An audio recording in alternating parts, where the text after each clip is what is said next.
And we're back with another outstanding episode of Square Table Degenerates. Today we are joined by actor Ernie O'Donnell, most famously of Clerks. How are you today, sir?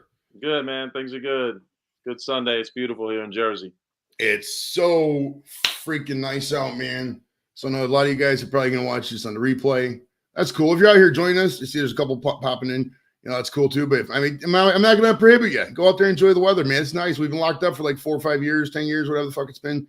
It's been ridiculous. Go out there and have some fun, man. Hell yeah. But definitely check us out. If you're watching this, you're welcome here. You're welcome here. Now, I couldn't find out exactly where you're born, but can we assume it's New Jersey? Yep. Jersey, Okay. Born and bred, baby. Okay. You could definitely, I mean, just you talk to you for 2 seconds, you sound like Jersey. It's Now, is that like a learned accent? Do you even notice it? I mean, the whole. No, fuck, dude. People say that Jersey has an accent. I don't notice it at all. I mean, I notice your accent when I go up to my cousins up in Rochester, New York. They definitely sound different, you know. But Yeah, when you go, closer to New York, New York and Brooklyn, all obviously Staten Island, they got an accent. But I don't know, man. I never saw it, but I guess there is. I mean, we all have it. Yeah, it's all regional stuff. I mean, Yeah. People say I talk with kind of a New York accent. It's not really a thing. I mean, we're in Cleveland, obviously, and I got some Chicago influences. It's just the way I talk is very, in your face and curt. So it's like, that's the way New Yorkers tend to talk. So that's where people get that thing. But the New Jersey's all the Sopranos and all that, and all the forget about it. It's all that whole area. I mean, that's the whole stereotypical thing. But Yeah, that's a small portion of Jersey. I was just up in Mendham, New Jersey this morning, and it's actually, it's all hills and farms and countryside. It's amazing. It kind of reminds me a little bit of California or Oregon and things like that in those areas because it's all historic up there. Oh yeah, Jersey's a beautiful state, man. Oh, you got everything you want in New Jersey. So yeah, we get pigeonholed a little bit, but that's all right. Whatever. We like the attention. We can handle it. We're tough. Oh, exactly. Now, what did your parents do for a living when you was growing up? My father was he worked for TWA and then he became a trucker for Emery Freight. Okay. Yeah, so he did that for years, and my mother was a court clerk in the court system. So that was beneficial for me growing up. It's just so true, yeah. Because back in the day, they didn't really have the computerized bullshit. You could just, if your mom, we had a buddy whose mom worked down at the court center, but I didn't really do it. But like, what would happen, dude? It was funny. Her daughter, my buddy's daughter, or my buddy's sister, like she would always, try to date these guys, and his mom worked down at the court. She would just always look up the record. She'd be like, "Nope, you're not going to hire that guy. He's got a record." Yeah, we used to have. My mother was friendly with everybody in town. All the, I hate to say, cons or degenerates or people that got in trouble and stuff like that. I mean, she loved everybody and they loved her, but she was so good to them when they came to the court or to her office that they would come to the house. A lot of them when they had problems, which got to be a little hectic sometimes. We had to call the police a few times to get some of these cats out of there because guys just showed up at the house. Your mom's getting ready for work. Yeah. I'm here for my probation meeting. Yeah. They're like, Joni, I need your help, please. I can't go to court. Help me. So we had some pretty interesting stuff. We had 2 guys come in the house. There was 2 incidents when we had 2 people actually get in the house with me and my brothers. Where we had not really almost an altercation, but the cops had to come in and pull him out of there. They say brothers. Did you? Is it like the stereotypical Good Will Hunting family? You got like 5, 6 brothers. How many brothers you got? I got 3 brothers older than me and 1 sister. Okay. How old is the sister? Like youngest, middle? What? Where's the sister? I'm the baby. You're the baby. Okay. So you got all the old in traditional 80s, 70s, and 80s style. You got all the old hand-me-downs like a shirt that said champ. I got the old J.C. Penney, Sears and Roebuck suits, pants, ties, you name it, I got it. Buster Browns and shit. Buster Browns. That's right. The old Tommy pants. Like Ernie, you got to lose 10 pounds to get in your brother's pants. You're not gonna be able to go to school this year. That's right. That's the way it worked, man. Kids don't realize that shit anymore. Yeah.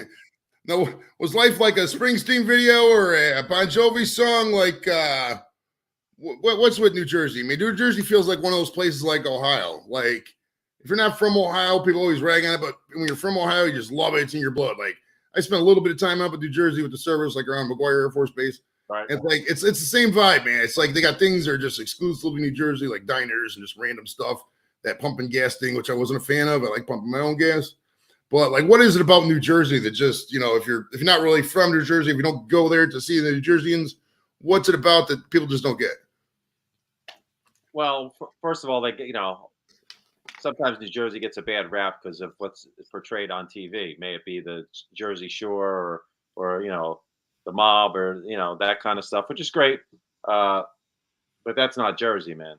That's just like that's a small little nugget of Jersey. Jersey's got anything and everything you want in it. It's got the most convenient state around. I mean, I'm from Monmouth County. I'm 55 minutes out of New York City, an hour away from AC. I'm an hour away from Philly. I mean, the airports are within 35 minutes. I mean, I got the ocean, I got the river. I mean, I got farmland, I got countryside, I got the ghetto, I got, I got suburbia, I got whatever you want. So that's probably, the benefits of Jersey, because you can have anything you want in New Jersey. You're going to pay for it. Oh, yeah. It's expensive, man. Yeah, Jersey's not cheap. It ain't cheap. But I do like somebody pumping my gas, though. I'll tell you that.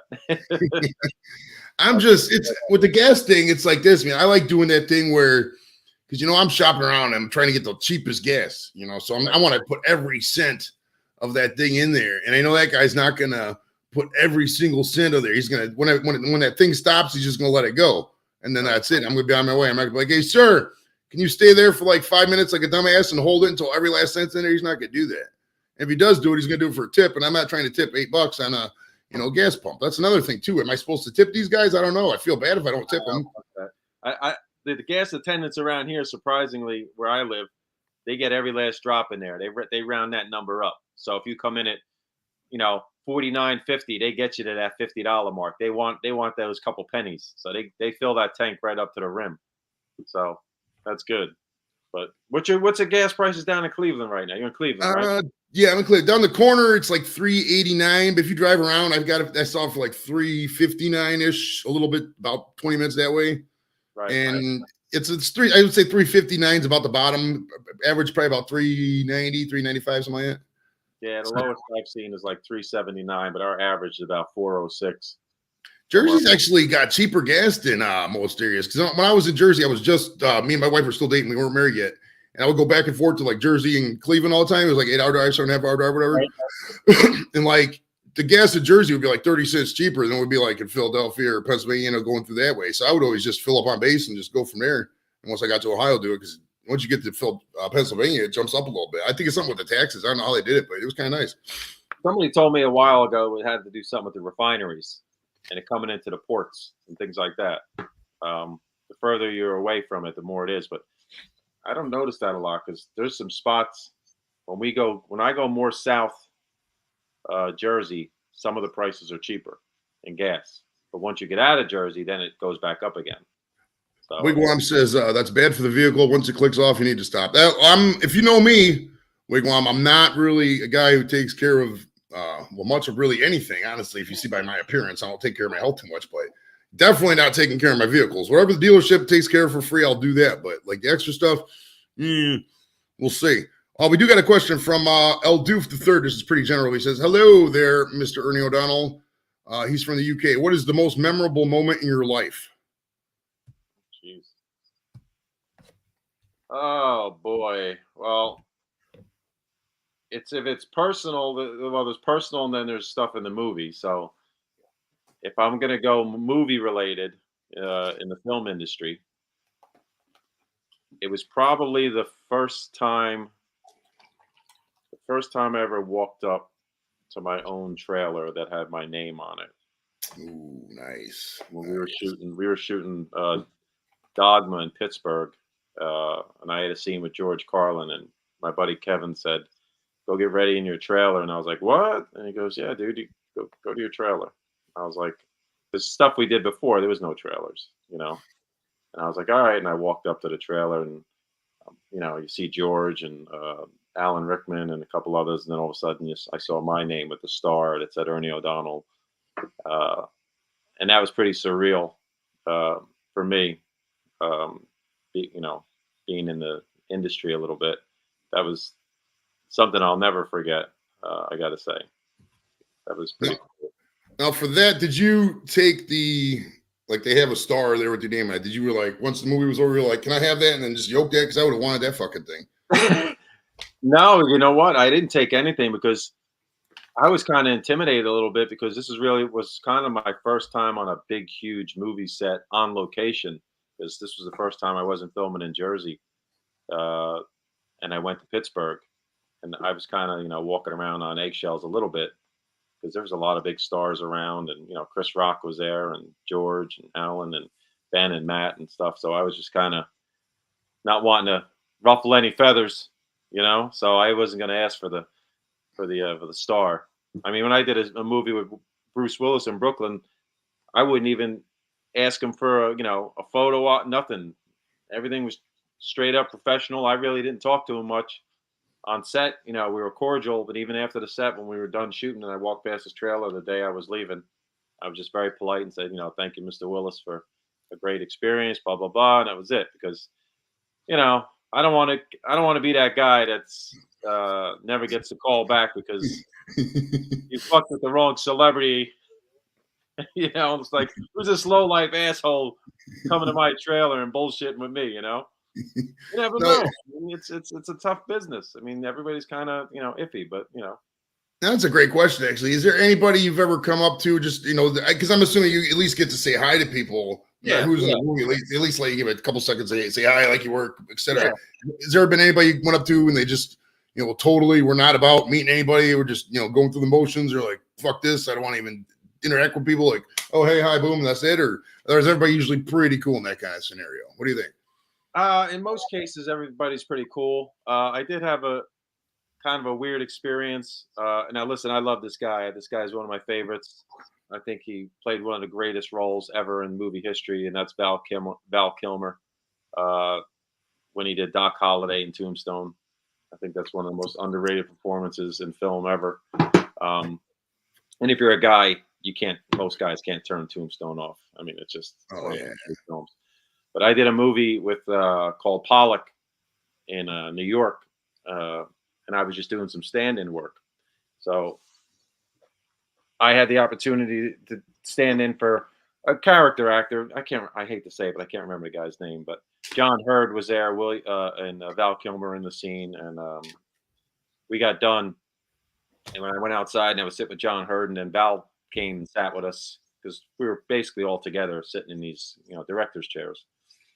And we were just bullshitting, normal. Val was just sitting there, not saying much, you know.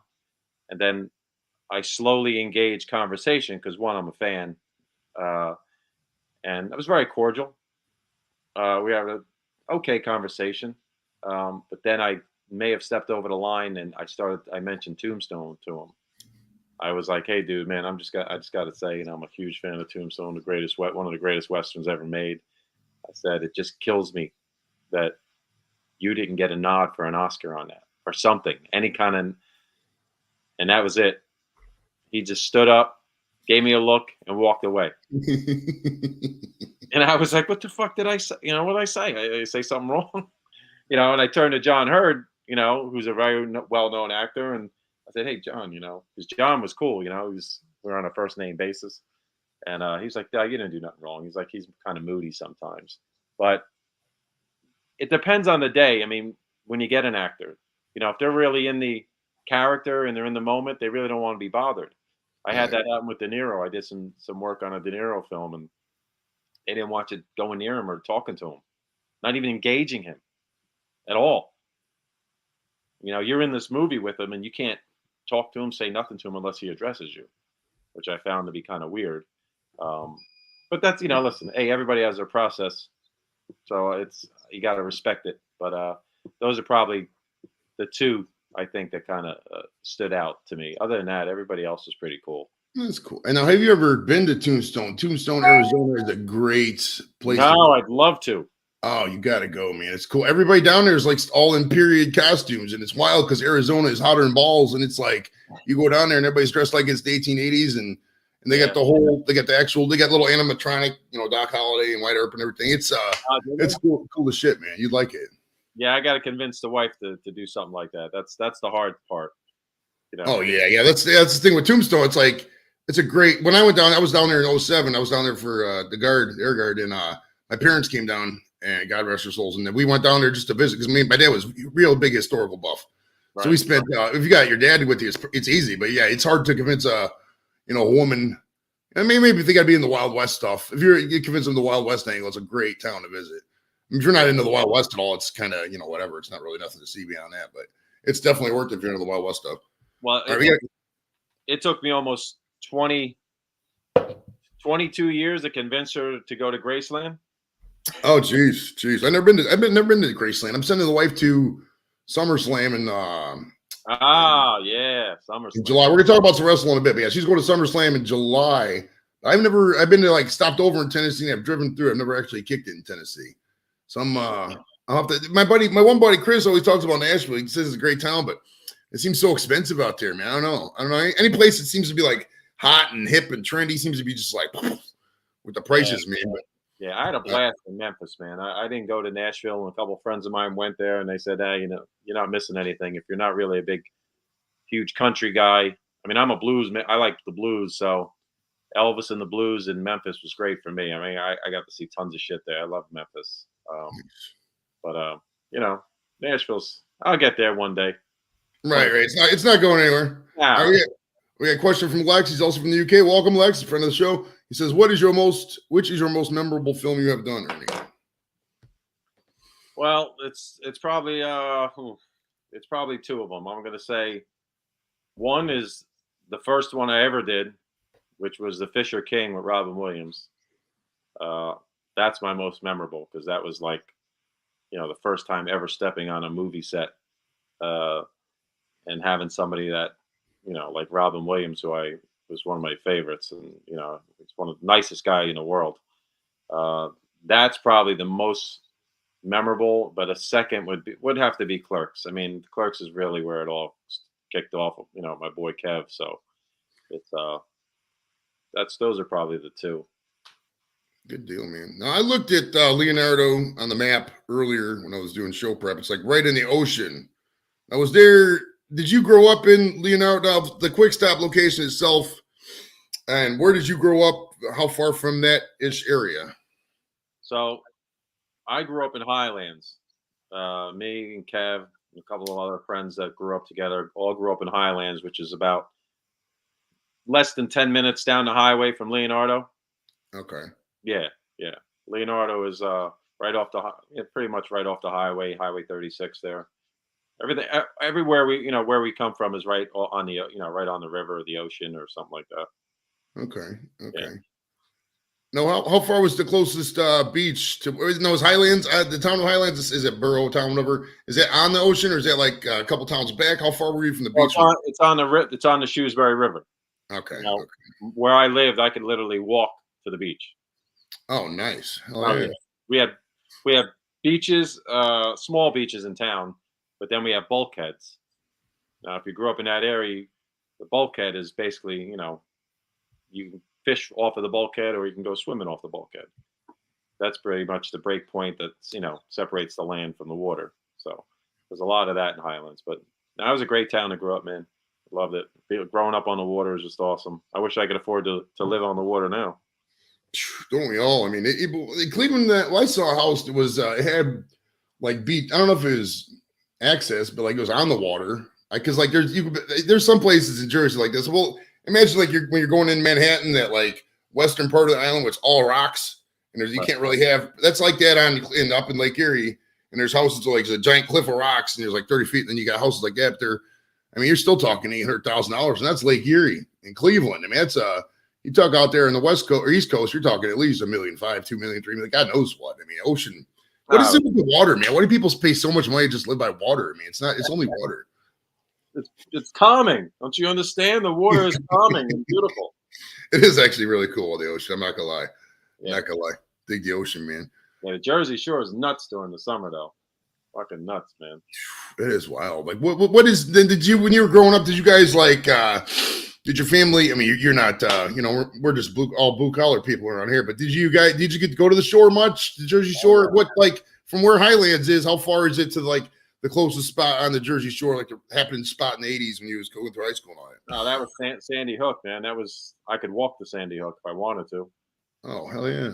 Yeah, Right. you go right over the Highlands Bridge, you hook a left, you're on the Sandy Hook Gateway National Park, which is tons and tons of beaches. One side is the ocean, the other side's the river. It's just, yeah. There was I grew up my whole life on the beach as a kid, but I don't go to the beach no more. I'm done with it. My wife still loves the beach, but you put me on the beach now, put me under a fucking umbrella, give me some snacks, a little food, leave me under the umbrella. I still don't mind the beach, but here, I'm going to give you because this is what it looks like when I go to the beach, because we're just at the water park. It's just me standing there like this the whole time. I'm just looking around the whole time, looking around. Like, what am I going to do? I mean, I went to I went with the kids down the water slides.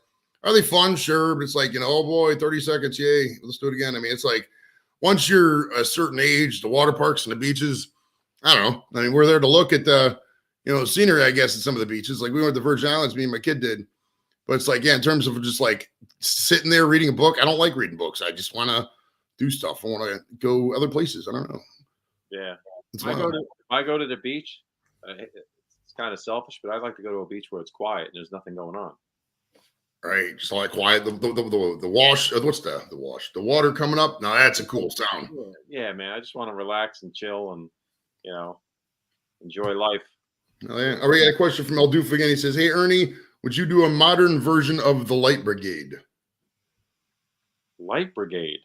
It's got to be a UK thing. He's from El Doof's from the UK. I'm not really sure what it is myself, to be honest with you. Light Brigade. Yeah, El Doof, if you want to expand on that, we can figure it out, because I'm not really sure what you're talking about either, brother. I used to do a show with my buddy George Romero Jr. had a show called the Indie Brigade. I used to be part of a little bit. I wonder if he's referring to that, but I'm not sure. Light Brigade. Anything that got a brigade in it sounds pretty damn tough.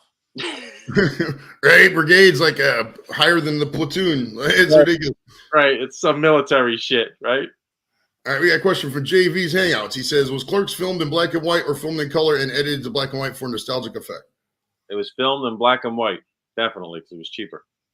Okay, so that was back then. A black and white film was cheaper. Now for those of the people there, we got some listeners who are probably like under 35 or whatever.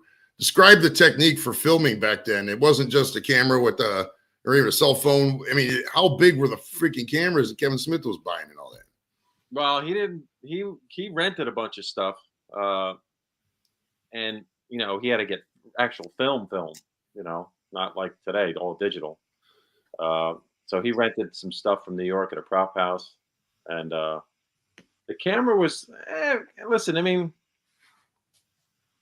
they weren't that big. I mean, considering. I mean, the old cameras are the size of what, a suitcase, let's say, or a briefcase, if you want to give it some sort of dimension.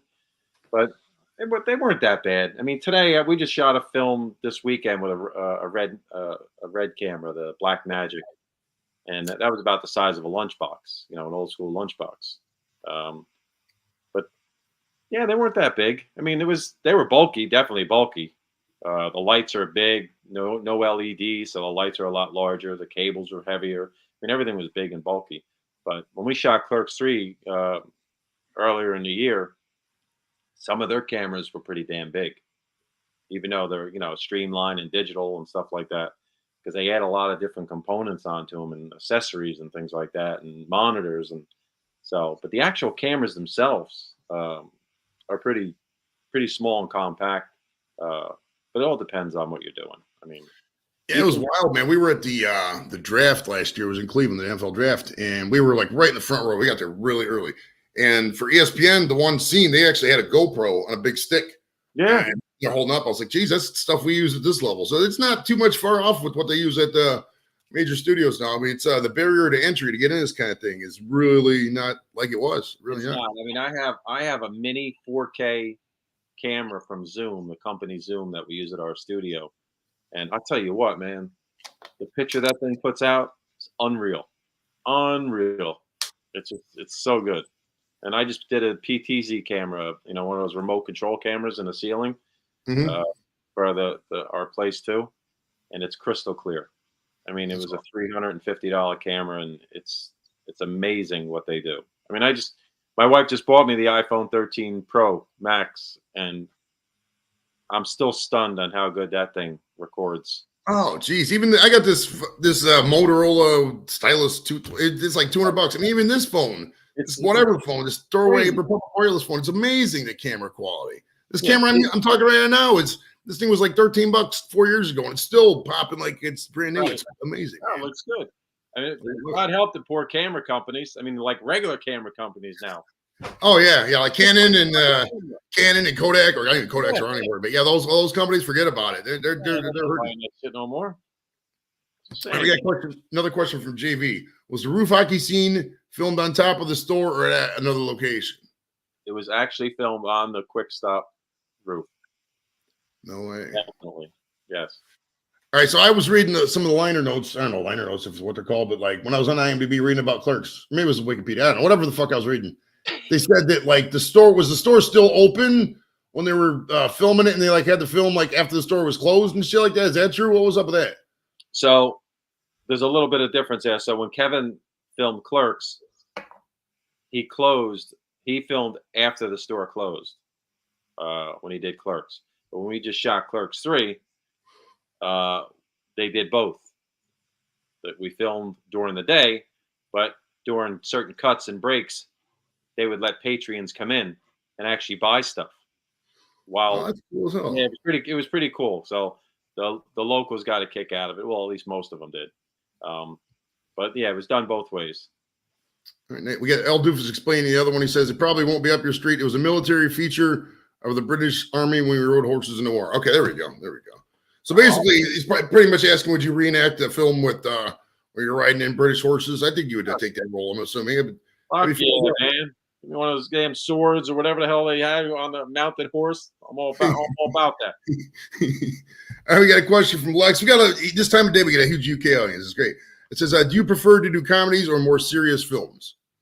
I'm doing a drama right now. My first like real drama. Well, actually, I did a dramatic piece myself a couple of years ago, but then just this weekend I was doing a really big dramatic piece, and I enjoyed it. It's a whole different animal, but if I'm going to be honest, I enjoy comedic stuff so much better. Comedy is fun, man. Comedy is fun. Yeah. It's so much more laid back, because even if you fuck up, right, you just laugh about it. If you're having a dramatic scene, you fuck up and you laugh, it kind of ruins the vibe of the dramatic scene. You know what I mean? So it's like, and for me, it's hard to stay serious that much. That's why, like, funerals, I'm the worst at funerals, because I can't not laugh for more than 5 minutes. So if I'm at a funeral, I'm gonna find something to laugh about. I will. Or else you'll be going crazy, bawling your eyes out, and everybody be miserable at the funeral. You gotta be lighthearted. I told my wife, when I die, if I do decide to have a funeral, I said, honey, I want to be propped up in a chair so people can come up and, say hi to me. I don't want to be in no fucking coffin. I want to be in a chair, like some sort of throne or some shit like that, and have people come up and, they can say their respects to me, and have some blues music playing or some shit like that. Make it a little bit of a party. Oh, dude, I want to take it to the next level. I want to find a taxidermist who's willing to work with humans, right? I want to be stuffed. You know what I mean? And when I have a grave, I want to have like a little kiosk, a QR code. Maybe they can log up. But hey, welcome to Joe Farrell's grave. Here, just click here to watch the show. They can just do. Oh, I would love to do that shit. And they could just I'd be talking to shit like, oh, that'd be fucking awesome. It'll never happen, because everybody always talks about this shit in life, and then when you die, your family just, throws the money at it and says, "Here, go away," and doesn't want to deal with it. But that'll be cool. That'll be really cool. The good thing is my wife is she's a one of a kind, and she will do it. Oh, nice. Hell yeah. She That's would awesome, man. definitely do it. She does not give a shit, and my friends would love it. Now, So, did you? How old were you? Let's go back in time a little bit. We'll jump back to high school a second. But how old were you when you met your wife? And I'm assuming you've been married the whole time. I met my wife when I was 24. I've been married 26, 27 years. Damn, that's a long time. So it was like right after Clerks. So she Yep. was like, okay, this guy was a movie star. I'm Right. I'm seeing whatever yes to this guy. He's going to the top. I love it. She's been waiting for me to get to that next level. She keeps calling me a quarter star. She's like, "You're a quarter star. When are you gonna get another tip?" I was like, "I got a tip. So don't worry." So it's awesome, man. So like when you were coming up, growing up there in Highlands, man, what did you guys do besides the typical beach stuff? Did you guys tackle football, basketball, baseball? Did you play sports? What kind of stuff were you doing? What were you doing coming up and when you got to high school? Besides like being funny and shit like that. Yeah, you used to. When we were young and kids, we used to build. Play ball in the street. We used to play games like they don't do that shit today, but things like manhunt and hide and seek, all that kind of stuff. Nobody does that anymore. Get on the rope swings or on the mountains. We have these big, huge rope swings that would go out onto the mountains and go up to the pits and ride bikes and go down into the streams and the lakes and catch fucking pollywogs and frogs and all that kind of stupid shit when you were a kid. Yeah, throw them back, get a big frog, come home, lights around. Yeah, we used to just it's a weird world, man, because I don't know at what point it stopped. 2005, maybe when the cell phones came on touchscreens. I don't know what it was, but there was a certain point where everything about the world we knew kind of just changed in terms of childs. Like now, maybe it was video games. I don't know, because like the video games today are sweet, but we had video games back then, and we still went outside all the time and played. Maybe we're just looking at through rose-colored glasses, but I mean, my goodness, man, kid goes outside today and somebody calls the fucking police on him. It's just a different world, bro. Yeah, we used to go swimming a lot, fishing. I had Atari, just and I played it, but I could only do so much. But then again, now what we played with was actually pretty cool then, but now I can kind of see when video games got to that next level, that kids were engaged with it more because it was more realistic. Oh yeah. The games started getting fun in the 90s. The games just started getting awesome. Then the PlayStation came out. You're just like, right. And now you don't even have to. You can play with kids all over the world. You can engage with people all over, where back then you couldn't. We physically had to go outside to hang out with kids. Now you don't have to do that. So we got another thing from El Doof. He says the thumbnail for the stream makes you look like looks like Tom Cruise. That's from the movie Clerks. I just cut the scene from you, Clerks, and put it in there. So you're getting Tom Cruise comparisons, bro. That's fucking awesome, man. Look at you. Yeah, well, I battled that my younger days. I used to battle that. I actually had a interview with for Vanilla Sky to do stand-in work for Tom Cruise. Oh, no way. That's awesome. That's awesome. Yeah, I met with the director and the assistant director. It was down to me and another guy out of like 100 guys. And I was just a little too tall. So I didn't that was going to be my next thing. Isn't Cruise like 5'5"? You got to be like 6 foot. No, how tall are you? I'm 5'11". Yeah, Cruise.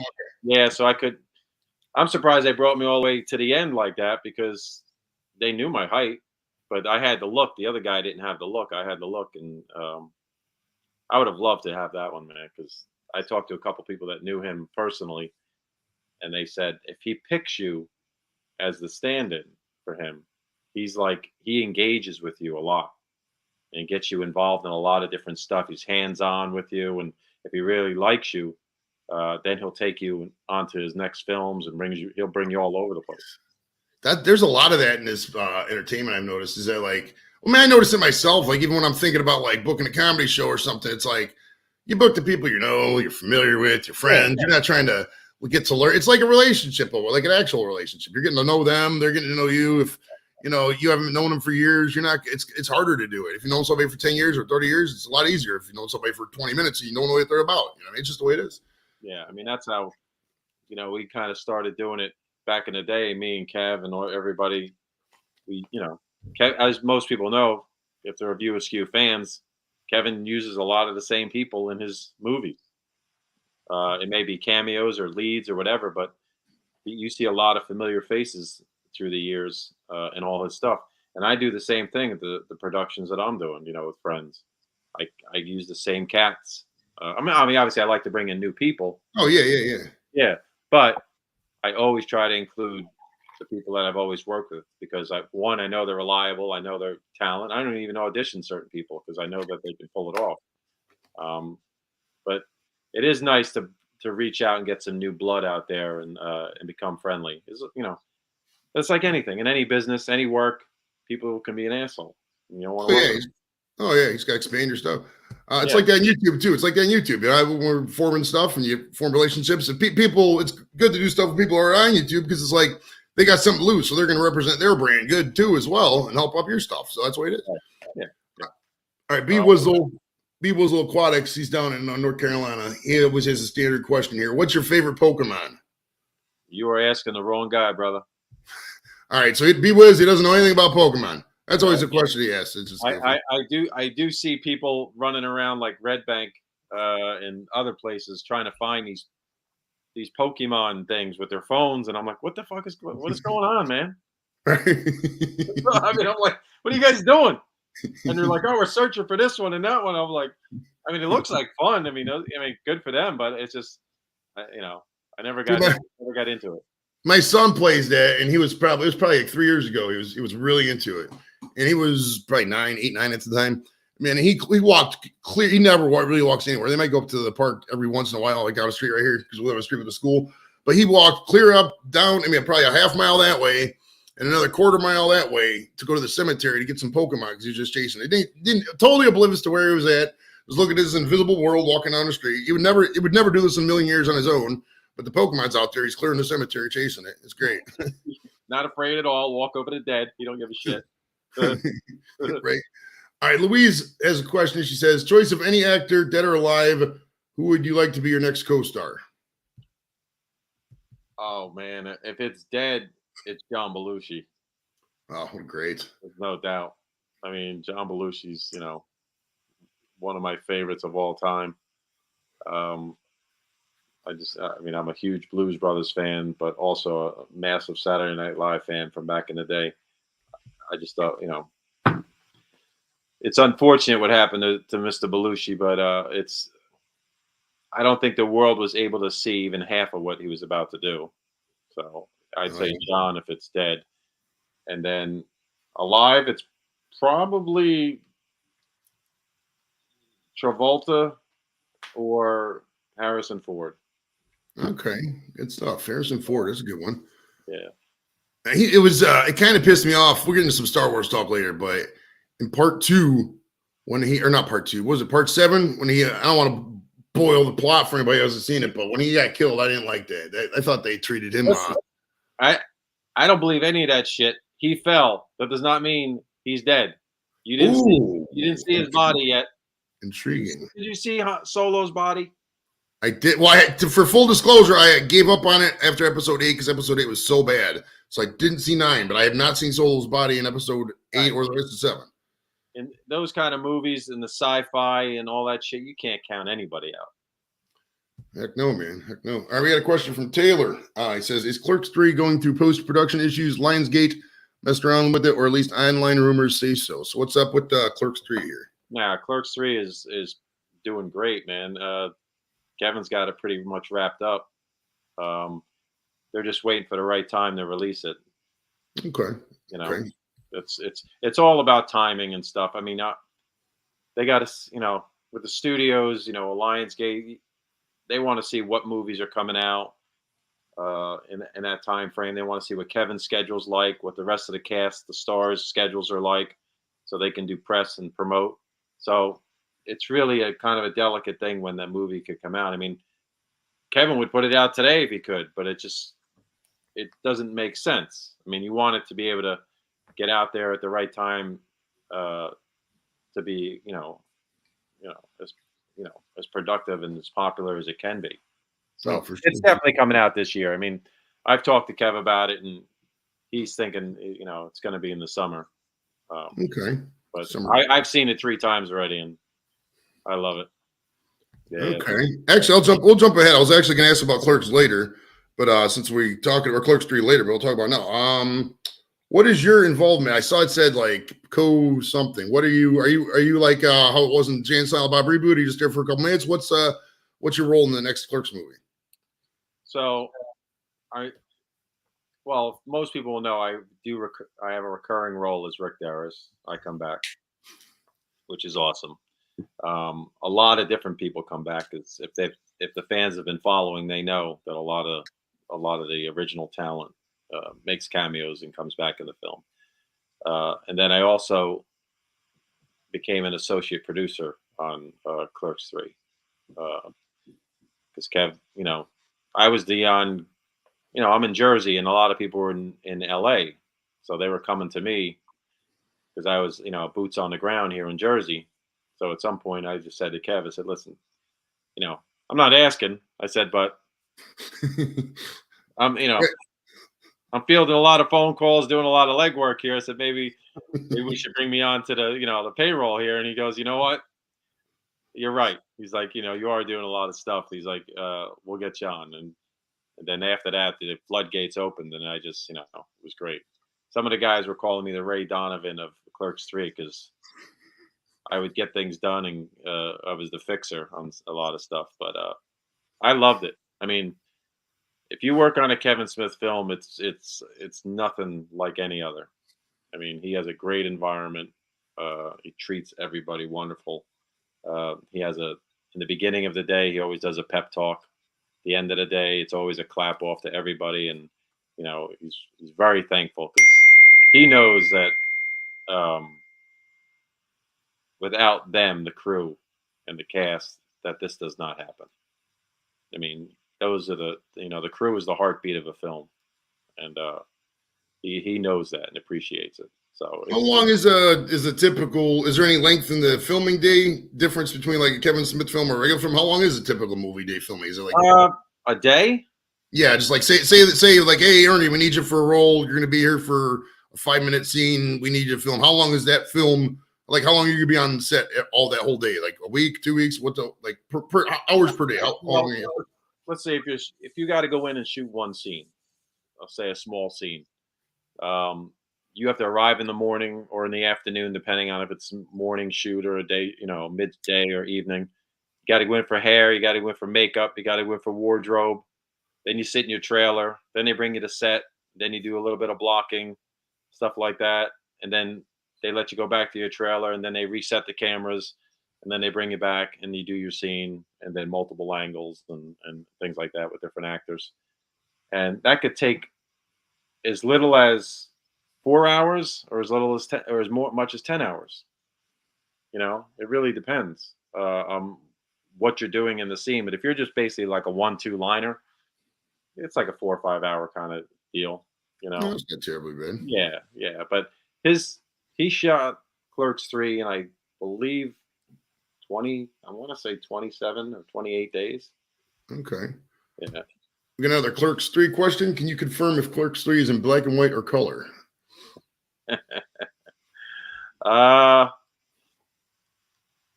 I can confirm, but I won't. He is not confirming, so take that for what you will if you're inferring stuff. Yeah, it's what he does with it is pretty clever. That's awesome, man. That's awesome. Kevin's clever. So I got a question from Shandog. Dennis Leary grew up where I live. What do you think of him? I love Dennis Leary. Love him. I think he's great. Rescue Me was one of my favorite shows of all time. He's another one that I think is underrated. His commercials. Remember was it Nike commercials? Okay, and they would just smoke a cigarette and start talking. Yeah. It's classic, bro. What's he been doing? I haven't heard from Dennis Leary. I know, man. I don't know what he's doing. I think he had. Was it a couple of years ago? He had a show and it just didn't. I forget what it was, but it didn't. I watched it. Me and the wife watched it because we like Dennis Leary, and it just didn't take off. He had a few episodes and then it kind of fizzled out and it didn't get re-upped. But yeah, I mean, Dennis is, he's awesome. I mean, he's great. Again, all right. JV asks, what is your favorite and least favorite part of the movie industry? Well, the least favorite is the lack of communication. Yes, number one. Thank you. Just email me back and tell me I don't want to do your show. That's all you gotta say. Boom. That's it. The lack of communication is the worst thing in the movie business. I mean, I know everybody's busy, but you're asking people to do certain things, so communication is key. So that's probably the worst thing. I mean, I don't give a shit about the time, the hours, the work. I mean, you want to be in this industry, you got to put the work in. Everybody says it's so easy being in the movie business. Yeah, well, come do it. It's it ain't easy. I mean, being in front of it, being an actor is a little. Listen, being an actor is a little different.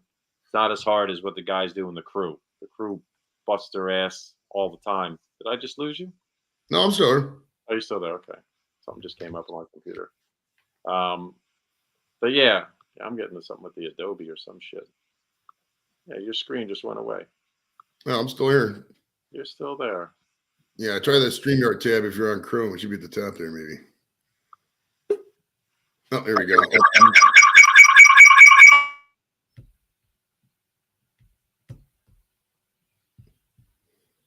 Sure. There we go. All right. And my favorite part has got to be craft services. I mean, like, is that getting the food? What's craft service? Define craft services. Oh yeah, craft service is the food. Oh, hell yeah. There's food. I mean, that you go to lunch or dinner, which is always good. But there's always craft service set up, regardless, from morning till they break down at the end of the night, which always has snacks like candy, fruit, coffee, drinks. Nice. Anything. Craft service is the best. Now, do they, when they like say you film Dogma in Pittsburgh, do they just go out and say, "Hey, local restaurants, we want some of your food," and they bring it in? And now they'll usually hire a catering service that does that. Most catering service that would work in the movie industry, because it's a whole different setup and system. Because I had a friend of mine local here in Jersey that was trying to hook up to do Clerks 3. But he says we're not geared for that. You have to have a certain setup to take care of hundreds of people and bring the food, and they like to have the trucks there. The stuff's made in the trucks, and it's a whole different setup. Those guys, what they do and what they produce as far as food is amazing. Oh, the hundreds and hundreds of box meals and good meals and keeping it warm and getting it there for the people to eat. COVID, it's they threw a whole wrench in it on these guys, and everything has to be individualized. Which is right, no more buffet style. Yeah, unfortunately. Not right now. No, it'll go back to that, but not right now. All right, we got a question from L. Doof. He says, "What would your advice be to anyone thinking of getting into acting?" I would say just in the beginning, try not to turn down anything. Just get out there and do it. Some people don't think that they're good enough, or they're afraid. And they don't want to open up, but you just gotta say fuck it, man, and just go for it, because you're never gonna know, or you're never gonna get to that. People can surprise themselves. Like the thing we were doing this weekend, we had a girl, wonderful actress, and I knew she could pull it off, but she was timid. She wouldn't. She's new to the business, but she wouldn't go to that next level. I kept saying, you got to get to that next level. You got to go. And I knew, because I was there at one point. They're kind of afraid or embarrassed. But you're an actor. That's what we want. We want you to yell or scream or do this or But it's tough. People kind of feel uncomfortable about acting sometimes, and I do too. I mean, even when I was doing some pretty tough scenes this weekend. The first couple takes, I was like, and then you get to a point where you're just like, fuck it. I don't give a shit. It may suck. It may not suck. It may be great, but just go for it. Because the worst thing that can happen is the director is going to say, nah, let's not do that. Let's try to tone that down, or, oh, that was fucking great. Let's do more of that. You're never going to know until you try. Oh, yeah. The thing that, when I'm on set or when I'm producing something or if I'm directing something, I like to take input from other people, but to a degree where it's not, I hate to say the word annoying, but not to where they're overbearing. But sometimes some people have some great ideas. And you know, you gotta expand your mind on that stuff.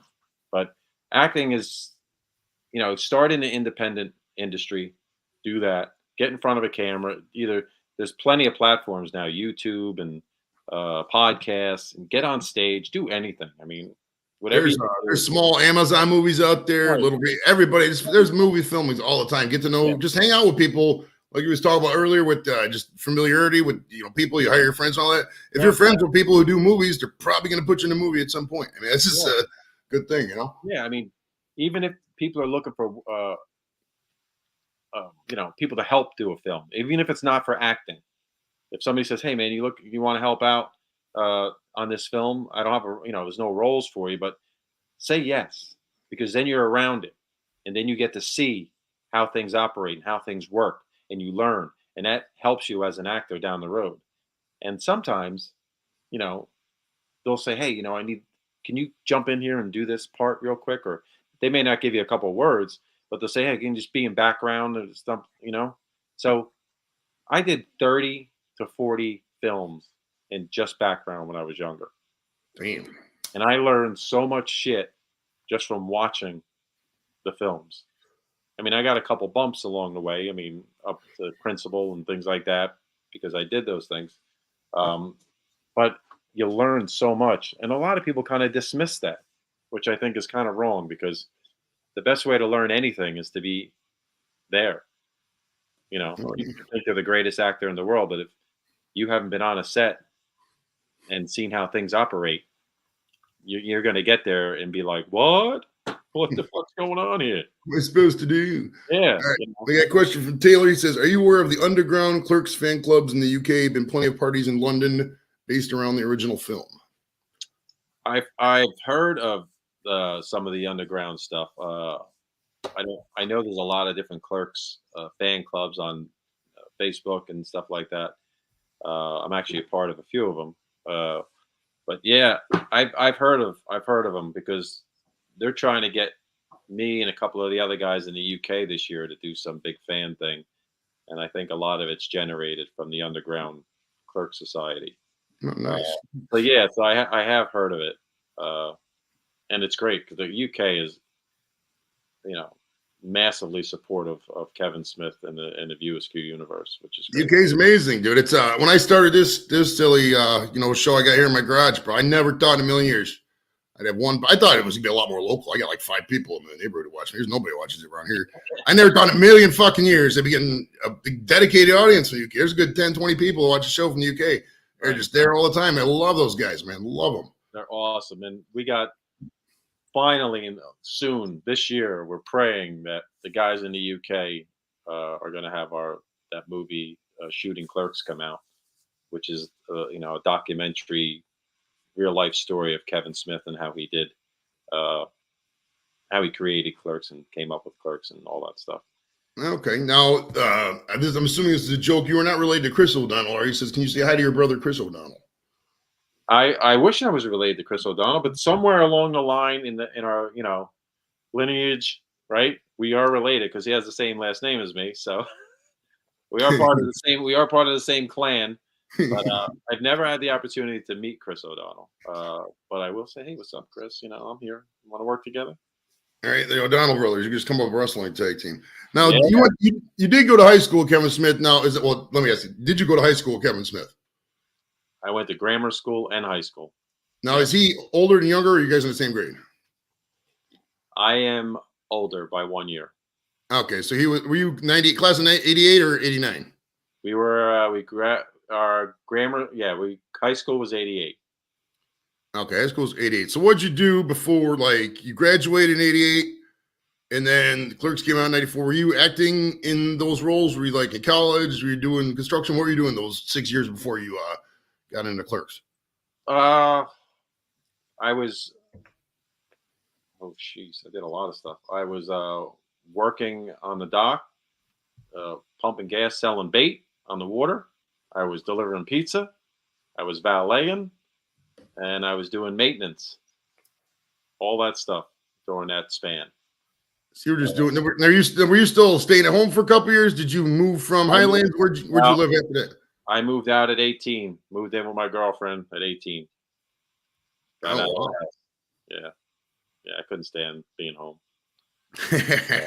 Now, did you have any thoughts of joining the service at all? I mean, from Jersey, there's a lot of service people came from New Jersey. Any thoughts like going to the Marines or Army or anything like that, or was that just not even on your radar? I had an uncle who was he retired as a colonel, and I almost thought about it, but after hearing all the stories from him, I decided not to. And as I mentioned before, my mother was a court clerk. So back then, years ago, she's like, "Do you want to be a cop?" And I was like, because my brother-in-law was a cop. And I was like, I don't know. She's like, "It's easy." Back then, it was easy. If I wanted to be a cop, it's just like, okay, Ernie's going to be a cop. He goes through the motions. He's, the court clerk's son. He's going to get in. It was very easy. And I said no, which I wish I did say yes. Yeah, you'd be retired by now. Shit, 25 and up, probably. Yeah, I'd be retired. Yeah, but yeah. And now, when did Kevin first start talking about the movie Clerks itself? Like, what was what was the backstory behind that? Were you guys just like sitting around? He's like, we should do a movie about this. Was he doing movies in high school? How did all this stuff start? Well, we started doing sketch comedy, like real sketch comedy, like Saturday Night Live stuff in high school. We did stuff in grammar school too, a couple little minor things, some plays and things like that we were always involved in. And then we got to high school and we started a talent show so we could do our sketch comedy. So Kevin would write the sketch comedies. I would pretty much somewhat, I guess back then I was kind of producing them, I would say, with also with my buddy Mike Bellicose, who's the inner row guy from Clerks. So we did that and then some plays. And then after high school, Kevin decided, he's going to go to, Vancouver for school. And that's when the idea of Clerks kind of came about. I mean, it may have come before that, but he contacted me while I was valeting and doing maintenance at a high rise. He's like, "Hey, man, I wrote this script called Clerks. I want you to read it." And that's pretty much when it started. And that was probably 93, 92, 93, 92. 92. That's a great segue to my next question. Now, what did you initially think of this script and the aspect of the black and whiteness of the film itself? When he was like, "Hey, check this out," what did you think about it? Well, I didn't know it was black and white at first. That wasn't a discussion. When I read the script originally, I thought it was brilliant. I mean, Kevin's an amazing writer, and how he uses the language and words, he's so good. I did make a comment to him about how vulgar it was. I was like, dude, because we grew up Catholic. His mother was a harsh Catholic woman. And I was like, there is no way your mom's going to like this. No way, dude. And that's probably the only comment I had on it. Other than that, I thought it was awesome. Yeah. Now, are there any scenes in the movie that still make you laugh to this day? I mean, you've probably seen the movie, I don't know how many times, but like for me, when he's like, "My girlfriend sucked 37 dicks," and the guy's like, "In a row," dude, every time I fucking hear that, I bust up laughing. It's so fucking funny. Is there any scenes that you still love that just every time make you laugh? That's my boy Mike Bellicose. That's mine. That he was in the comedy troupe with me and Kevin in high school, Smods. Oh, okay, nice. Yeah, that was Belly. So, no, that scene is iconic. I love it. Yeah, I mean that's up there. I mean, I love the scene with Jeff Anderson when he's running off all the dirty videotapes when he's putting the order in the video store. I just think that's pretty good. Yeah. I mean, there's so many. Is it true that the movie had a NC-17 rating and they had to have it reevaluated? How long did that take? And what was Kevin's reaction to that? What was your reaction to that? Well, yeah, I mean, originally, if I remember the discussion that I had with him early on, it was X. They were talking about it being X rating, and then it went to NC-17, and then it finally got to R. But yeah, all that there was definitely discussions about the ratings. We got another question. We had a battle through that. We got a question from El Doof again. He says, just going off topic for movies, what is your favorite meal to have? My favorite meal. Fuck. Ooh. Oh God. Well, I do like. I mean, you can't go. Well, listen, come on. You can't go wrong with a good bacon cheeseburger if it's made right. I mean, it's like the classic, iconic. You can never go wrong with it. I mean, if I'm going to get fancy, steak and lobster, when I'm in the mood and you have the money for that. Right. I mean, I would have steak a lot. I don't know. You can't have steak all the time. I'll tell you what meat is underrated. Really underrated meat for me is brisket, man. Brisket's so good. Yeah. I love brisket. But it's got to be made right.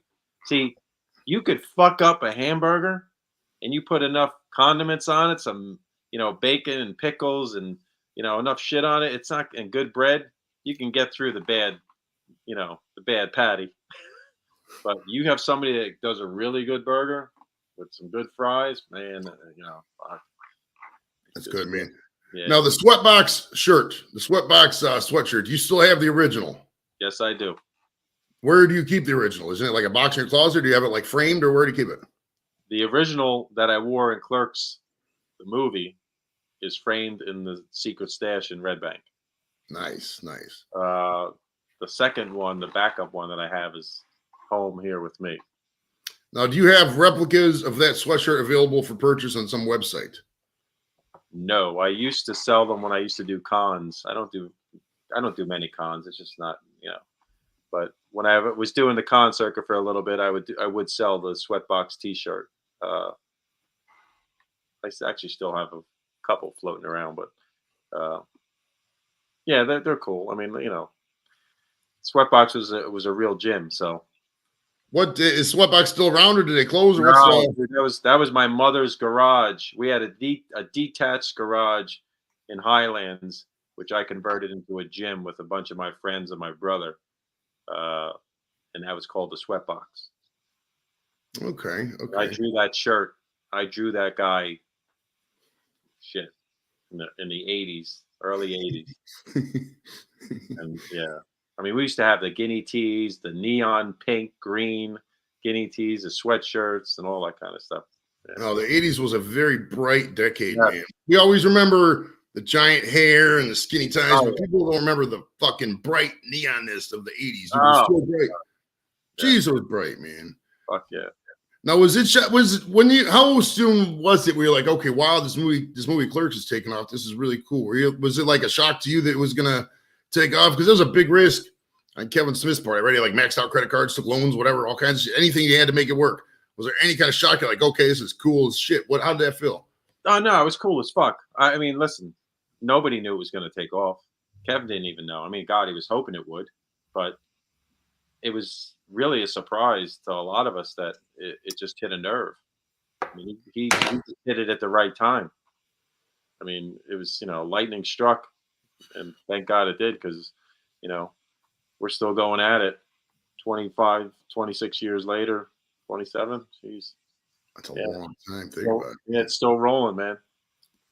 Now, when Chasing Amy came out, were you shocked to see like the cast and it was a lot more mainstream?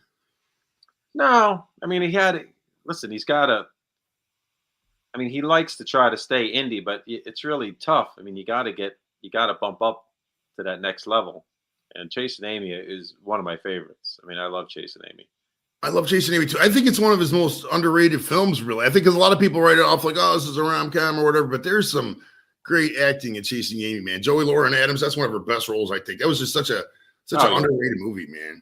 Oh God, yeah. Yeah, she didn't get enough credit for that, and Ben was awesome in that, and a lot of the sub characters were great. It was just a really, really well done film. Now, at that level, at that time, what was your role? Were you like a reporter, a cop? What were you in Chasing Amy? Oh, that was a last minute role for me. He was already shooting the movie, and I had talked to Kevin while he was busy and stuff, and then I don't know, somehow we called each other or something about something, And I was like, how's the movie going? I said, what do joking around. I was like, oh, is there you got any roles still floating around? He goes, you know what? Actually, I may have something. And I was like, all right. And he called me back. He's like, hey, you want to play this hockey patron in a hockey game, with Ben Affleck and Joey. And at that time, Ben was really nobody, Right, right. And I was like, fuck yeah, whatever, I'll do it. And then went in a couple days later, shot the film, and it was great. I mean, I got to have my nice little, and it's cool and funny because it's got like a Rick Derris reference to it in that conversation. She's talking about fucking Rick Derris and Coey London and finger cuffs and all that kind of stuff. And Rick, the guy who played Rick, is sitting next to Ben Affleck, which is me. So it was pretty ironic.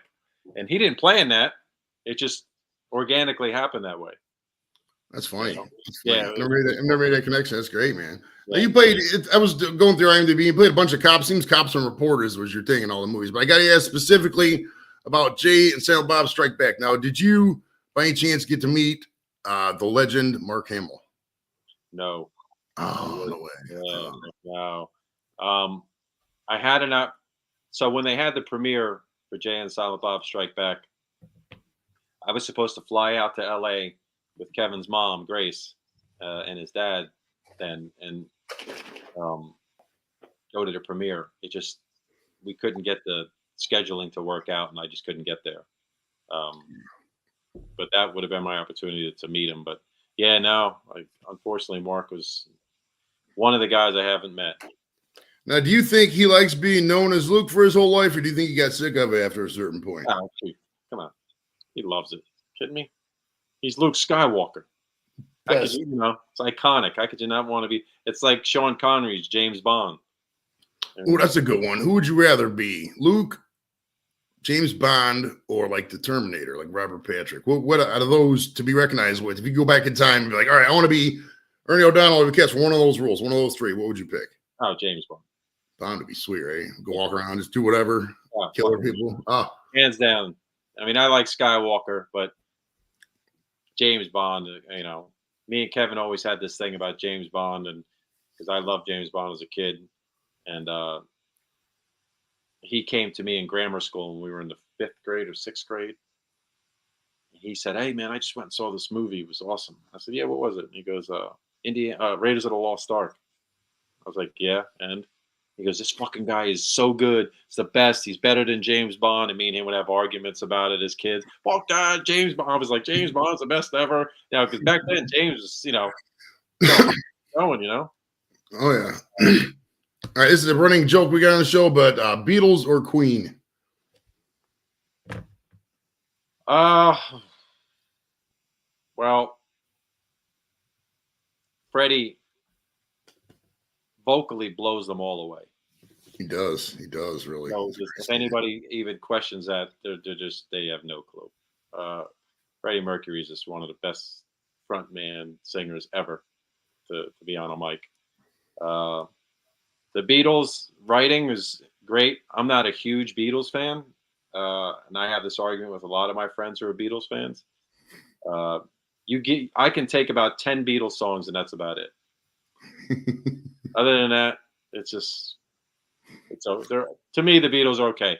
I mean, I'm an Elvis fan, which is, I'd prefer, and I also would prefer the Stones over the Beatles. There's a ringer. Stones have been around for a long time. What a great staying power. I think if Lennon doesn't die, if they don't break up, I mean, they broke up after Lennon died, but I think if they never break up, I mean, who knows? But yeah, for body of work, yeah, take Queen.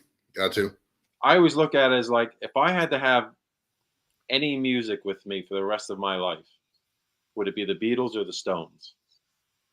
And I'm like, it's the Stones. It's just, and maybe it's because I'm a blues man at heart. I like blues music, and that's where they originated from. But then again, the Beatles kind of said they took a lot of stuff from those guys too back in the day, Bo Diddley and those kind of cats. Oh yeah, well, any music is just secular. Yeah. There was the jazz, and the jazz was by the thing, and then the '90s, the R&B, and the rap stole that, and it just all goes through that. Yeah. But All right, now if you were in the original, I know it's a hard right from what we we're just talking about, but if you were in the original trilogy, and I don't want to talk about, we were talking about in the pre-show, like the 7, 8, 9, and the 1, 2, 3, whatever. We'll put those aside for a minute. We'll put those on a shelf. All right. For purposes of this. What would your character do you think you'd be? What character do you think you'd be most be like out of the original 3 Star Wars movies? Solo. So I was just going to say that Han Solo, maybe Boba Fett. I was going to say probably Solo, just rolling around there, blue collar, doing whatever. I like it. Yeah, Solo, definitely. Now, who was would Solo be your original favorite from the original trilogy, or who would your favorite be? Not necessarily who you'd be, but your favorite character. Favorite character of all of it? Yeah, I mean, listen, I love Han Solo because I'm a huge Harrison Ford fan. The other characters, just there wasn't enough of them, enough to develop. But yeah, definitely, yeah, I know. And it's probably the typical question. It's either Solo or Skywalker, but yeah, I mean, I connected with Han Solo a lot more than any one of the other characters. Now, what is your least favorite character from the original trilogy? I'm not a huge fan of C-3PO. 3PO was kind of a dork, wasn't he? Just walking around all snooty and shit. Yeah, I mean, people will say a little annoying sometimes, and he was supposed to be, you know. Purpose of C-3PO, yeah. Mine is a little more obscure, but I was thinking about this too. And my least favorite character was that in Jedi. Remember when Luke fell down in that pit?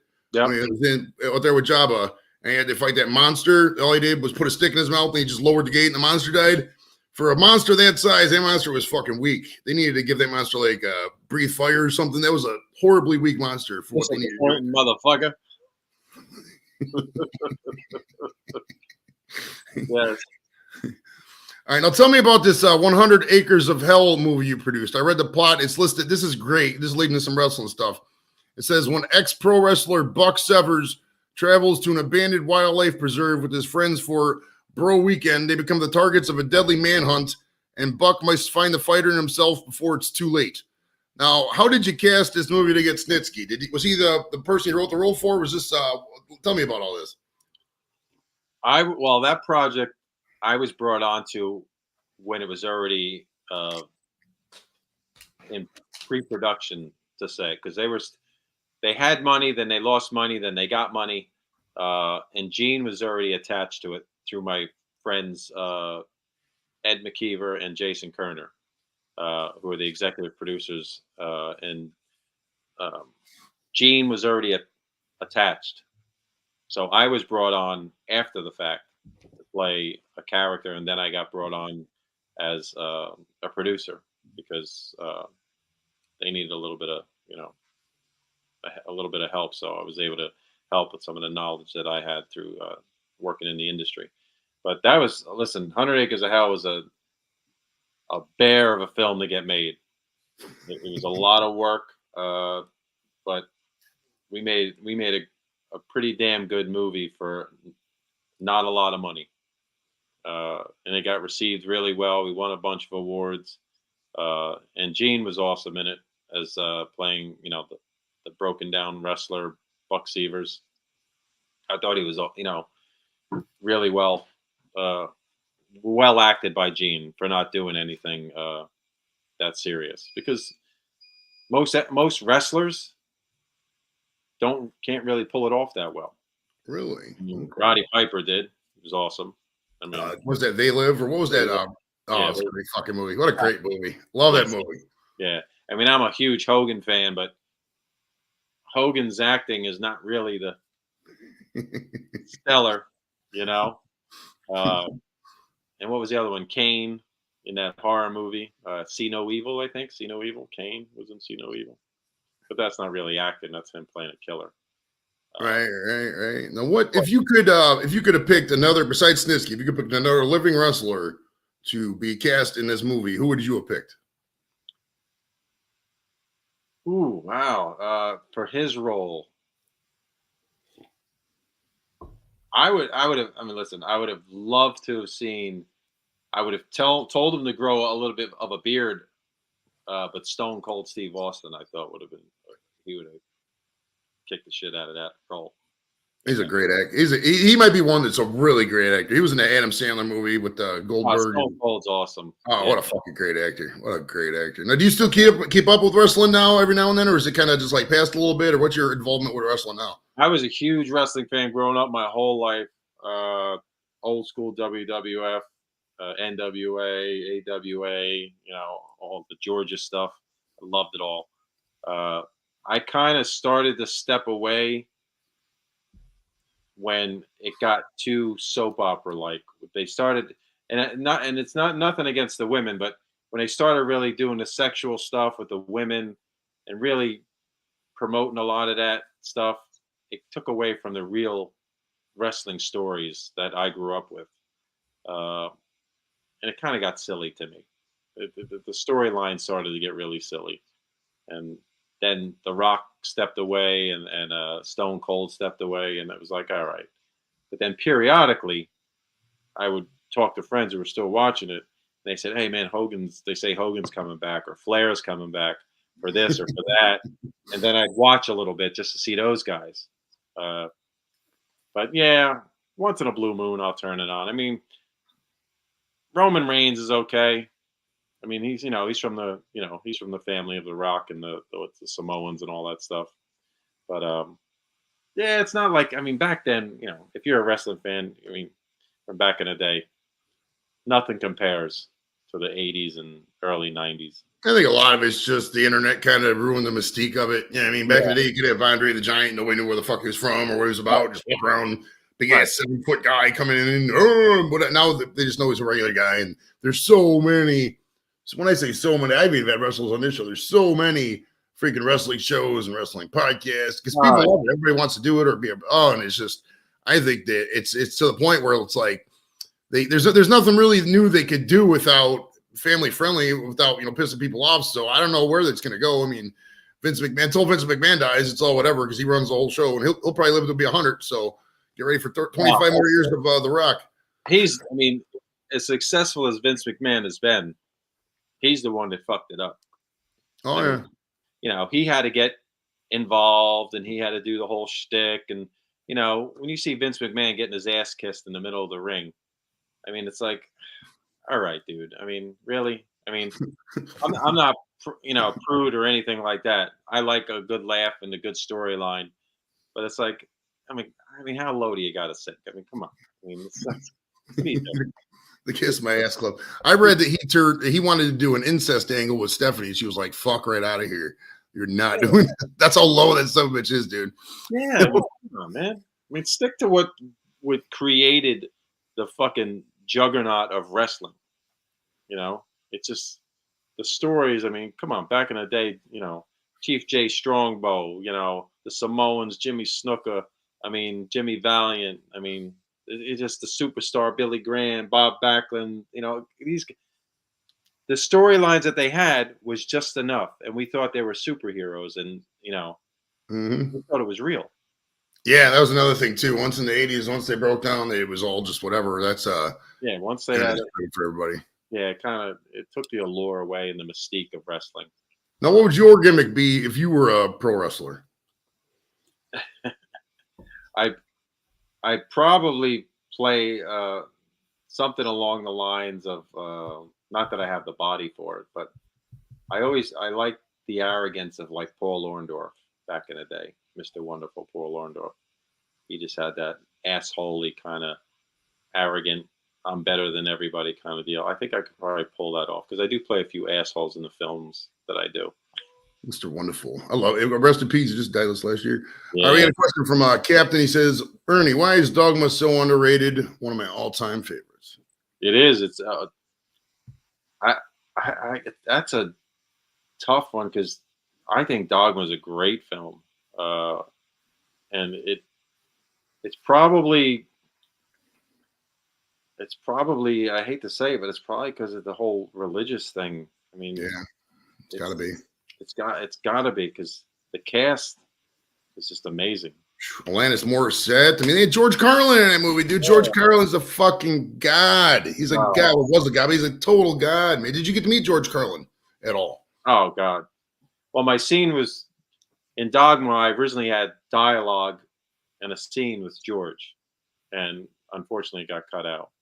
Uh, Uh, but when I was with him on set, the nicest guy in the world. I mean, a sweetheart. I got to hang out with him and talk to him a lot.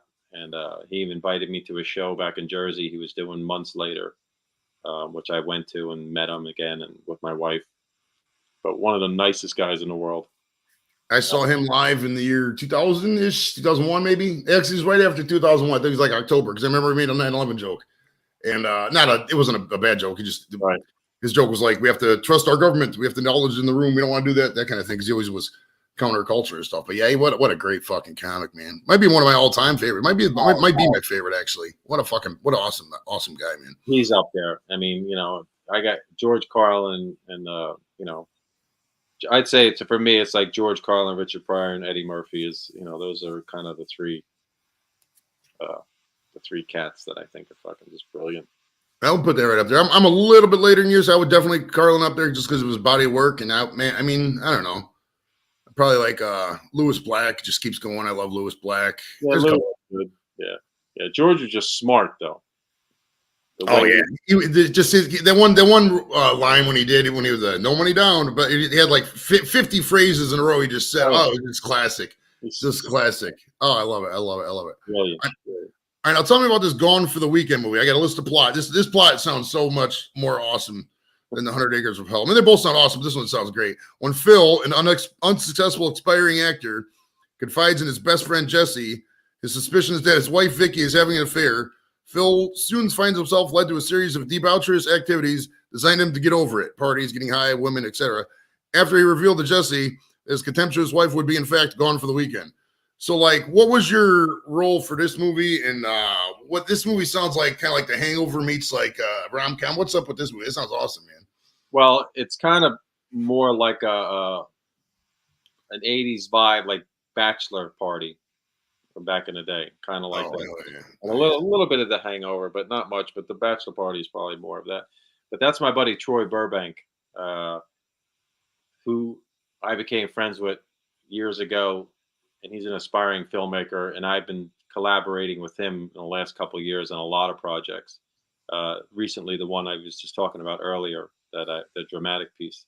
But Gone for the Weekend is a funny flick, man. I came in as he pretty much was already rolling on it, and he said, "Hey, man, would you like to do a cameo in it? Because I already cast most of the stuff." He's like, "I got this part of a dickhead, soch kind of guy, rich." So I said, "Yeah, man, I'll do it, whatever." So I went in and did that, and then I helped him out some stuff, and then also became like an associate producer on the film. But yeah, Gone for the Weekend. I wish more people would get to that film because it's actually pretty damn funny. That leads to my next question. Now, why is it so hard? I mean, it's just a serious number of movies. Why is it so hard for like movies and stuff to get clout in 2022? We were talking about this earlier, but before we went on, but like, I mean, you go to the movie theater, there's just nothing there worth watching. What is the deal with it? Why is it so hard to get good movies out there, man? Well, for one, anybody can make a fucking movie now. So getting good movies out there now is tough. And with that said, there are so many movies out there that to find those gems and the real good ones is hard because you have to wade through all these films or movies or shows to get to the really good ones. That's the thing about people being able to make films for next to nothing now. There's just so much content. To find those real good ones is you got to be a movie lover, or it has to be word of mouth, or it really has to take off. You got to hustle, man. Promotion's so rough. Promotions, I hate it. Promotion on anything in entertainment, man. The one thing that they'll never tell you is a promotion will make you question your entire soul. It just blows. It totally blows. Like nobody even cares sometimes. You're like, oh yeah, I got to say, oh yeah, wow, and then they're like, hey, and then they just don't care. I just don't. It's great. It's horrible. It's horrible.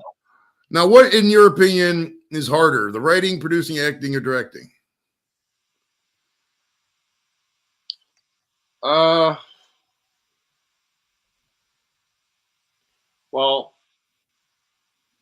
I enjoyed when I directed my short. I enjoyed that. Producing to me even though it's a lot of work, I don't find it to be difficult. Okay. Again, it goes back to what I said. If you can communicate properly with everybody, it makes it a world of difference. Uh, Writing for me is very hard because I'm not good on the computer. It's because I will write in order. I don't write different scenes and then put it all together. I like to Right. write from beginning to end, uh, and I have a hard time writing. But if somebody gives me a script and says, "Hey, man, can you read this script and see what you think about it, and maybe give me some notes on it?" You give me that, I can dissect it, add this, take that, pull it apart, say, "Hey, man, you should do this, and this should be that," and these are my ideas, or these are my comments. If you like them, great. If you don't, then that's fine. This is my opinion. That comes very easy to me when it comes to that kind of like a rewrite or rework something. Acting, if it's the right role and it's a comfortable situation, it's not that hard. I mean, it's hard, but it's all about the environment. If you have a good environment and a good crew and cast around you, it can be enjoyable and fun, especially comedies. Uh, Nothing is easy. What's your favorite? What do you prefer to do out of all of those? Um, I I do prefer. I'd have to say. I mean, I do prefer probably producing the stuff that I produce with people and friends and putting all the stuff together and organizing it. And it's a lot of work, but it's more fulfilling. Watching stuff as far as acting, and most actors will tell you this, they do not like to watch themselves on the screen or anything that critique themselves. I could have did it, and it's true. I watch stuff and I'm like, oh, this is fucking horrible, and then other people are like, no, dude, it was great. I'm like, you Your sure? own worst critic. Oh yeah, I know Yeah, that all too well. yeah, I know all too well, man. yeah, they're tough. All right, we got a question from Lex. He says, "What are the red carpets event? What are the red carpet events like, and do you like them or not?" Basically, a question of formality of Hollywood parties, etc. Do you like that kind of shit or what? Yeah, they're cool. I mean, it's more about if I want to be honest, it's more about promoting your project to get it out there, uh, and two, networking. I mean, you have that opportunity where all these people are together in the industry, and you should network and talk about things to get to your next project.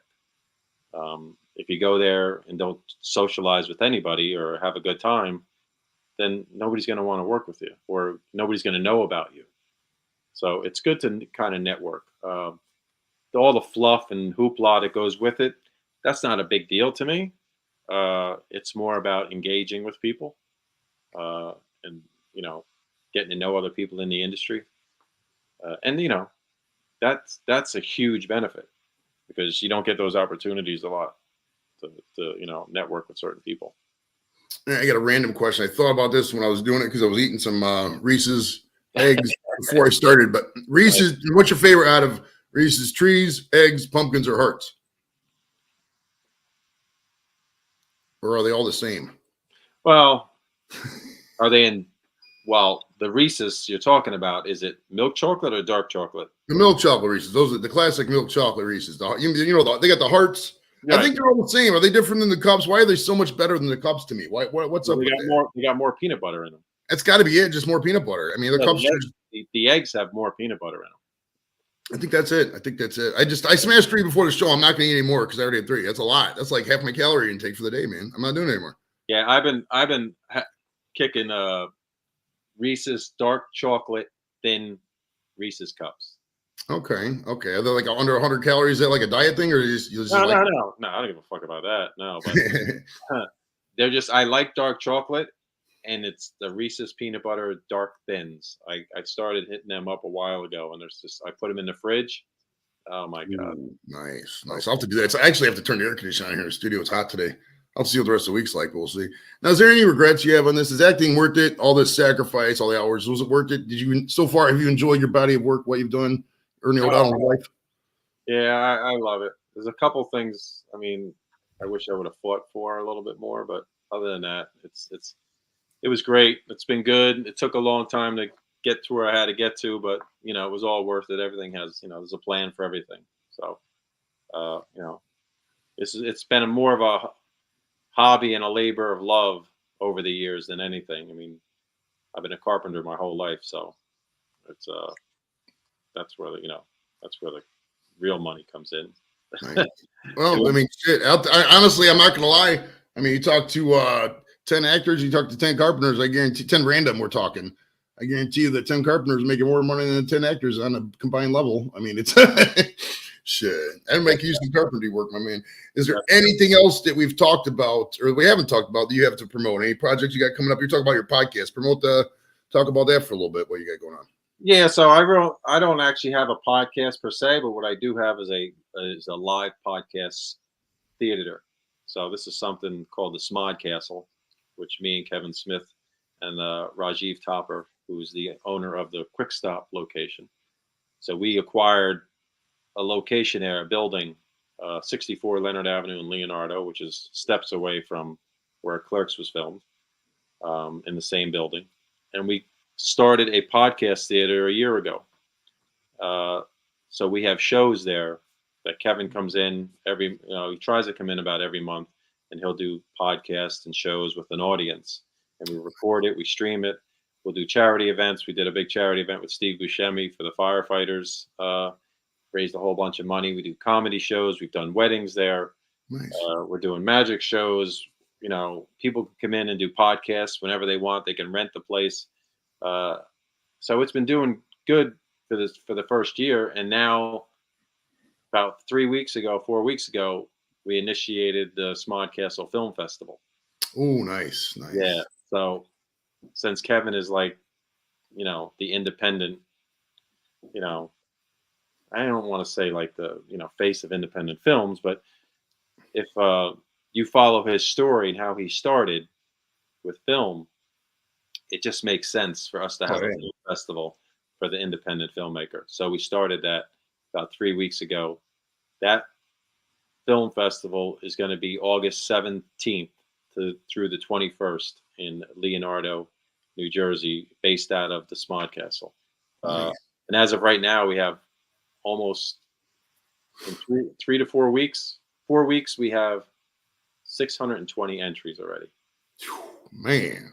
Yeah, we're kicking ass. Good stuff, man. Good deal. Yeah, man. It's just, and I have watched some really, really great film. It makes me happy to know that there's filmmakers out there that are doing this kind of work, and that we're going to be able to actually highlight that, because that's one of the big things for me and for Kevin especially, is to showcase the independent filmmaker, because that's what he did and that's what he does. And he said to me the other day, he's like, "Hey man," he's like, "Is there any way we can show every film?" I was like, that's not how film festivals work. But I would love to at some point maybe show a whole bunch of other films, maybe at the Smod Castle on certain nights. But yeah, this is a labor of love. It's a lot of work to do this festival, but I can't wait for it to pop off in August. Yeah. Good stuff, man. Well, yeah, when you're coming up, it's like that on YouTube too. I mean, I've gotten, people who have started from the bottom, now they're, at the prop level, they'll give you advice, promote you along. It's like that, man. It's good stuff, man.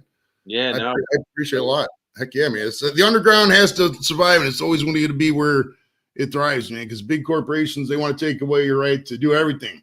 They want to make it so lame that the Chinese, find it safe.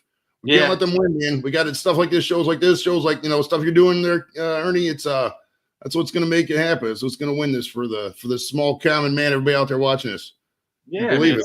Just a platform. I mean, we had a guy, a local comedian from the area, came and recorded 2 shows at the Smod Castle for a potential album, and his album got picked up.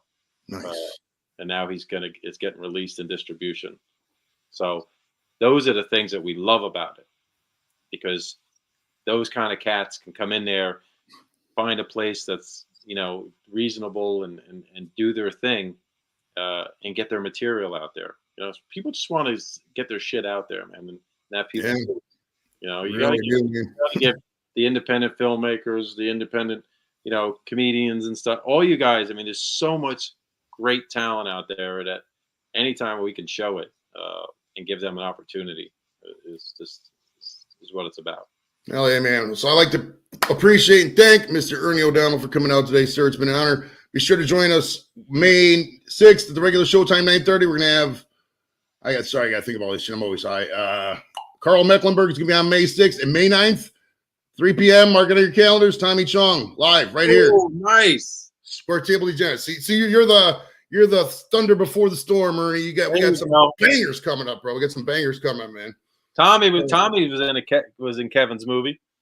Oh, nice. Yeah, I'll ask him about that. Good shit, man. Good shit. Tommy John's awesome. Oh, hell yeah, man. I appreciate. Thank you so much for coming on, Ernie. I appreciate it so much. If you guys haven't subscribed already, do so, and we'll see you around, guys. Take it easy.